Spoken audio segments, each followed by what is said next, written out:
Hello everyone and welcome to my B&B Fan Club channel. I hope everyone is having a wonderful day. Before we begin, please hit the subscribe button and give this video a thumbs up. Bill was the town's private investigator, a gruff man in his 50s who enjoyed cheap cigars and booze. He wasn't the type of person Luna expected to need, but as rumors began to circulate about her pregnancy, Will, and the identity of the father, she had no choice. She needed answers, and Bill was the only one who could delve deep enough to uncover them. The DNA test had been her idea, yet it seemed like a betrayal. Will had been aloof for months, his gaze avoiding hers, and his hands no longer reaching for her in quiet moments. When she told him about the baby, he smiled. But it wasn't a smile that reached his eyes, but rather one that concealed something. The town had also noticed. The whispers became louder, and the stares sharper. "That baby don't look like Will," they'd say behind their hands at the grocery store. "Wonder who she's been with." Luna had initially dismissed them as small-town gossip, but doubt had a way of seeping in, like damp rot in an old house. She had come to Bill in desperation, handing over a sample of her unborn child's DNA scraped together from a prenatal test she couldn't afford.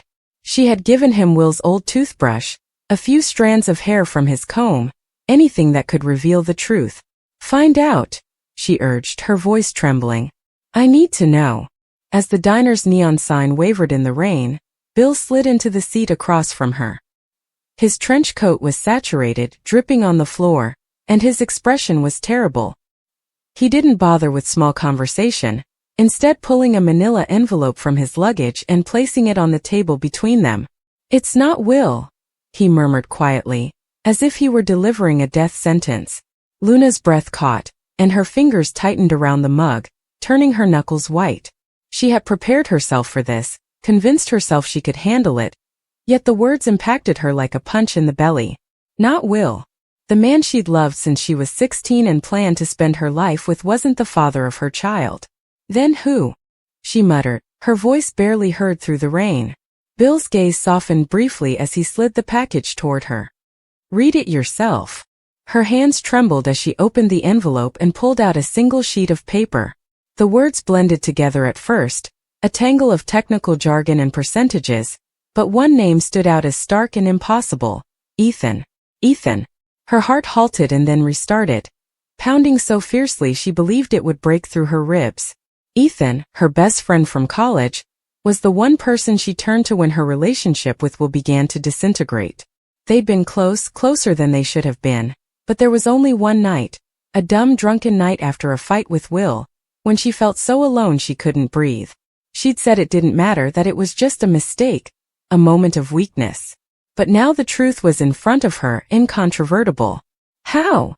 she inquired, even though she knew the answer. She just needed to hear it and have someone make it real. Bill sighed and ran his palm over his stubbled jaw. "You know how, Luna. You don't need me to spell it out. The test is conclusive. Ethan is the father." The diner appeared to shrink around her, its walls closing in. She thought about Ethan, with his easy smile and gentle way of making her feel secure. She remembered the night they'd spent together, how he'd held her as if she were something valuable, and how she'd pushed it all down afterwards, pretending it never happened. She thought about Will and the life they had planned, which had now been broken like glass. "What should I do?" she asked, her voice breaking. Bill leaned back, looking into her eyes. "That is not for me to say. But Luna, you're expecting a child. You need to decide out what's best for them. And you have to tell the truth whichever way." It was a simple word, but it felt like a mountain she couldn't overcome. Telling Will meant losing him permanently. Telling Ethan meant pulling him into a mess he had not asked for. And telling the town, God, the thought of their judgment, their sympathy, made her want to flee. She left the diner without saying anything else, clutching the letter to her chest as she went outside into the rain. The cold seeped through her jacket, but she scarcely felt it. Her mind was rife with shame, anxiety, and a weird throbbing relief. At least she knew now. At least the pondering was done. The days that followed were blurred. Luna avoided Will, Ethan, and everyone. She remained in her modest apartment, which she had rented after moving out of Will's residence, and attempted to make sense of her existence. The baby kicked inside her, reminding her of the future she could not avoid. She'd always wanted to be a mother, But not in this situation. With a secret that could destroy everything. Will stopped by on a Tuesday, his face drawn and exhausted. He stood at her doorway, his hands in his pockets, and for a brief moment, she recognized the lad she had fallen in love with, the one who had etched their initials into the oak tree by the creek. But then he spoke, and the illusion vanished. "I heard you went to Bill," he replied, his voice cold. "What's happening, Luna?" She wanted to lie and tell him it was nothing, but the envelope was burning a hole in her desk drawer, and the truth was too heavy to bear alone any longer. So she informed him. She told him about the test, Ethan, and the night she'd regretted ever since. She saw his face crumple, the hurt transformed to rage, then to something colder, more final. "I loved you," he whispered, the past tense like a stab in her chest. "I thought we were forever." "I'm sorry," she said softly, "but it wasn't enough. It would never be sufficient." He walked away without saying anything else, leaving a deafening quiet behind him. Ethan was difficult. She called him, her hands shaking as she dialed his number. He lived an hour away in a city she'd never been to, yet he came when she asked, arriving at her door with the same quiet care he'd always had. She told him everything, her words pouring out like water from a cracked dam. When she was finished, he sat there, hands clasped between his knees, staring at the floor. "I didn't know," he said finally. "I had hoped, but I didn't know." "Do you hate me?" she inquired, her voice small. He looked up with beautiful, sad eyes. "No, Luna. I will never hate you." They chatted for hours about the baby, what it meant, whether he could be a father, and whether she would let him. There were no easy answers or elegant resolutions. Ethan wasn't Will. He wasn't the man she'd imagined spending her life with, but he was here, and he was prepared to try. That was more than she could say about anyone else. The locals naturally had a field day. The word traveled quickly, propelled by the gleeful brutality that only tiny communities can produce. Luna felt their gaze on her wherever she went, the grocery store, the post office, and the petrol station. She overheard the gossip, supposition, and judgment. "Slut," they called her, but never in her face. "Poor Will," they muttered, as if she hadn't suffered the same losses. She considered leaving and starting over somewhere fresh, but Willow Creek was her home, for better or worse. Her mother was present, as were her friends and memories. She couldn't get away from her errors, and she didn't want her child to grow up feeling like one. So she stayed. She worked in the library, shelving books while ignoring the looks. She attended prenatal classes, her hand resting on her swelling tummy, and attempted to envision a future in which she was not defined by one night, one decision. She and Ethan remained in contact, tentative and awkward, but there was a warmth there, a potential she was unwilling to deny. The baby arrived in the spring, a girl with Ethan's eyes and Luna's determined chin. They named her Lily after the flowers that blossomed by the creek where Luna and Will had once imagined living forever. Luna felt a strong love for her daughter that made every mistake and cry worthwhile. Will didn't come around, and she wasn't expecting him to. He'd gone on, or so she thought, to a new place and a new life. She wished him well in her quiet moments, but did not dwell on it. Her life was here with Lily and the chaotic, imperfect future she was creating. Ethan stopped over when he could, bringing toys and books and a bashful smile that made Luna's heart bleed. They weren't together in the manner people imagined, but they were something, co-parents, possibly friends, and perhaps more eventually. That was enough for now. The rain continued to fall on Willow Creek, but it did not feel as heavy. Luna strolled through it, holding Lily in her arms, letting the water wash away the past. She was not the same person she had been before, but she was someone fresh and stronger. And for the first time in a long time she was content with that. The cool hum of fluorescent lights filled the short corridor, reverberating weakly against the concrete walls. A woman's faint moan shattered the silence outside the massive steel doors, not loud or frenzied, but the sound of a heart splitting gently in the dark. Luna sat on the edge of her narrow cot, her hands quivering against the thin, faded blanket. Her breath flowed unevenly. Each inhalation brought anguish. Each exhalation released a new thread of hope. She had been in that cell for 72 days, but it felt like an eternity, measured not by time but by the absence of contact, trust, and freedom. The outside world appeared to have forgotten her. Her name had become a murmur, a scandal and a mistake. And now, as her body ached with an unknown pain, she knew something deeper was slipping away. The tiny flutter she'd felt for weeks, the one thing that had kept her going through the interminable nights. Her child. Her baby, the life she would never be able to hold.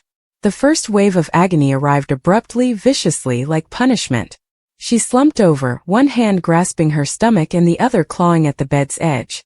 The guards did not arrive soon away. Inmates screamed all the time here. Suffering was normal. However, this was not an ordinary situation. It was silent catastrophe occurring beneath the surface of her trembling hands. Luna's breath had become shallow by the time rescue arrived, with guards rushing in and shouting instructions. Her lips were pallid. She scarcely remembered the ride to the infirmary, the dazzling lights overhead, and the nurse's voice calling her name repeatedly. "Luna, stay with us. Luna, can you hear me?" But she couldn't respond. All she could think about was something inside her breaking. Not her body, but her heart, soul, and purpose for being in this place. When she awoke hours later, the room was unusually silent. The nurse stood beside her bedside, her demeanor calm and almost parental. That was how Luna knew the truth before it was stated. "I'm sorry," the nurse muttered. Luna moved her gaze to the wall. Tears flowed slowly and silently. There were no words left to say. "Sorry, but I couldn't get a heartbeat back." Bill Spencer sat in his office miles away, staring at nothing in the brilliant light of Los Angeles. The world outside went on as if nothing had happened. Meetings, deals, phone calls, people conversing, but he couldn't hear any of it. He could only hear the echo of his own shame. He'd done this. Not with his hands, but rather with his quiet. When Luna was detained months before, accused of something she hadn't done, Bill turned her away. He convinced himself he was safeguarding his business, his reputation, and his empire. He convinced himself that it was not his place to meddle, and that justice would take care of itself. But deep down he knew. He realized the system was unfair, that she was vulnerable, and that she needed someone to advocate for her. But he hadn't. Now he had just received the call that would haunt him indefinitely. "Mr. Spencer," the voice on the line said quietly, "Luna had a miscarriage in jail. She's okay now, but the baby did not make it." The word struck him like a physical blow. Bill Spencer, known for his control, ruthlessness, and power, broke for the first time in years as his chest squeezed and his vision clouded. He leaned forward, elbows on the desk and hands shielding his face. He let out a deep, harsh sob. He fought to hold it back, but it came back louder and heavier. Tears saturated his palms. The office around him faded into darkness, leaving only remorse. He remembered her laughter and apprehensive smile the first time she stood in his office and asked for assistance. She had faith in him that he could repair things and that he cared. And he did. Too much. That's what terrified him. So he buried it under pride and pretense. Now she was in prison, damaged, and he was here free but trapped in his own guilt. 2 days later, Bill entered the women's institution. The guards recognized him immediately. His presence alone caused the air to move. He wasn't intended to be here, too strong, too polished, too far from this world of steel and grief. "I'm here to see Luna Nozawa," he remarked quietly, his voice wavering despite his efforts to remain cool. The guard nodded while checking the visitor's log. "She is in the infirmary. You can see her for 10 minutes. He had 10 minutes to confront the aftermath of what he had let to happen. When he entered the little room, Luna was sitting upright in bed, her complexion pallid and her eyes lifeless. She looked at him differently than she had before. There was no warmth or glimmer of trust, only fatigue. "Luna," he said, his throat thick. She kept her face turned away. "Why are you here?" Her voice sounded delicate, like it could fracture if touched. Bill took timid steps forward. "I needed to see you. I needed to inform you." "What?" She interrupted quietly. "So you're sorry? That you didn't intend for this to happen? You didn't expect things to get so bad?" Her statements were not furious, which made them even more hurtful. They were emptied of feeling, as if she'd spent everything she had. Bill gulped hard. "Yes," he finally said. "All of it. I apologize. I should have been there for you. I should have." She looked at him, really looked, and he noticed the tears that had been hidden beneath her silence. "You could have saved me," she said. "You could have stopped all of this." The truth hung between them, as thick as the air in the room. He had no defense. He had built an empire by controlling every consequence and risk, but he had let the most important thing to slip away. "I can get you out," he replied quickly and almost desperately. "I will reopen the case. I will pay whatever it takes." "You don't belong here," Luna said, softly shaking her head. "It's too late." "Don't say that." "It is," she responded, her voice breaking for the first time. "You can't undo what's happened. You can't bring back my baby." Bill's breath caught. Baby felt like a razor. He moved closer, his fingers quivering as it stretched for hers. She did not back away, but she did not answer either. Her hand felt cool. "I never wanted this," he said sadly. "I never wanted to hurt you." "I know," she said quietly. "But wanting and doing aren't the same thing." Tears welled up in his eyes again. He'd never felt more impotent, bereft of everything that had previously made him feel invincible. He wanted to say something, anything, but the words were knotted in his throat. So he just stood there, silently crying beside her bed, while she stared at the gray wall ahead. After a long pause, Luna spoke again. "Do you feel that people deserve a second chance?" "Yes," Bill replied promptly. "Then maybe," she said, "you could begin by forgiving yourself. Because I cannot." "Not yet." The guard tapped on the door, signifying the end of the visit. Bill hesitated, wanting to remain and say more, but Luna did not turn back. She simply lay down again, tucking the thin blanket over her shoulders. He exited the room with his heart in shambles. Weeks have passed. The legal process began to move slowly under Bill's influence. He hired fresh attorneys, detectives, and lobbyists. He gave everything he had to remedy what he had overlooked. However, no amount of money or power can erase the past. Every night he returned home to silence. No laughter, no warmth, just the echo of Luna's voice in his head. Some evenings he drove to the outskirts of the city, parked by the ocean, and stared at the waves. He reflected on what sort of parent he may have been, and what kind of guy he could still become if he learned from his mistakes. But the shame stuck to him like fog, thick, chilly, and never-ending. Meanwhile, Luna's bodily healing progressed slowly within the prison walls. The nurses told her she was strong, but she didn't feel it. She felt hollow, as if a part of herself had been buried alongside the life she had lost. She sometimes had dreams about the baby, a face she had never seen and a name she had never chosen. In the dream she always stretched out to grab them, but they vanished like smoke before she could. One evening a letter arrived. The handwriting was familiar, sharp, crisp, and clearly his. She hesitated to open it. "Luna, I understand that words mean little after everything. But I need you to know that I have not given up fighting for you. I reopened the case and it is moving. You will be free shortly. I also need you to know that I don't expect forgiveness. I simply want you to have a life again. One that is not defined by what I failed to do. If I could endure your agony, I would. I think about the baby every day. I reflect on the kind of world I helped wreck. I'll spend the rest of my life attempting to create something worthy of their memories." "Bill," she folded the letter gently and pressed it against her chest. For the first time in months, she allowed herself to cry, not out of anguish, but out of a sense of relief. When the time came for her release, the sky was gray. Rain threatened but never rained, hanging heavy overhead, as if it sensed the gravity of the situation. Bill was waiting outside by his car, hands in his pockets.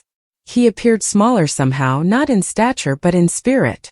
Luna moved gently through the gate, one step at a time. Their gazes met. Initially, neither of them spoke. Then Bill took a breath.